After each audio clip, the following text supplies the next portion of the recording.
সোনালী আঁশ পাটের ভরা মৌসুম। আবহাওয়া অনুকূলে থাকা এবার ভালো ফলনও পেয়েছেন পঞ্চগড়ের চাষিরা।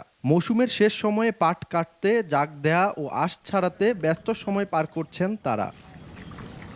কৃষকরা বলছেন, গেল মৌসুমে তীব্র খরার কারণে লোকসানে পড়েন তারা। তবে এবার ভালো ফলনের পাশাপাশি বাজারে দাম বাড়ায় দুশ্চিন্তা কেটে গেছে। যেখানে গেল বছর প্রতি মণ পাট ২,০০০ থেকে ২,৫০০ টাকায় বিক্রি হয়েছে, সেখানে এবার বিক্রি হচ্ছে ৩,০০০ থেকে ৩৮০০ টাকায়। ফলে লাভের মুখ দেখছেন কৃষকেরা। তবে সময় মতো সার ও কীটনাশক না পাওয়ার অভিযোগ রয়েছে তাদের। এইবারে পাট কইছি ১.৫ বিঘা, তো ওসব পাট ভালো হয়েছে। কীটনাশক সার যখন প্রয়োজন তখন তো আমরা পাই না, তখন মার্কেট গেলে মার্কেট টাকা দিলেও পাওয়া যায় না। এই যে একটা ঘাটতি, এই যে ভোগান্তি। দাম যদি সবসময় থাকে পরিবারে আরো বেশি করে করার চেষ্টা করবো। কৃষি বিভাগ বলছে, বাজার চাহিদা অনুযায়ী পাট আঁশের মান ভালো থাকায় কৃষকরা ভালো দাম পাচ্ছে।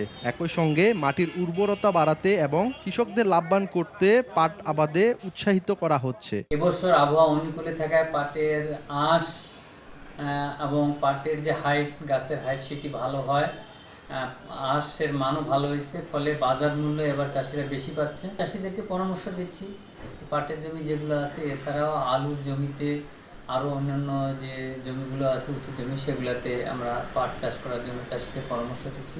কারণ পাট চাষ করলে এই পাটের পাত কিন্তু মাটিতে পড়ে এবং মাটির উর্বরতা শক্তি বৃদ্ধি পায়।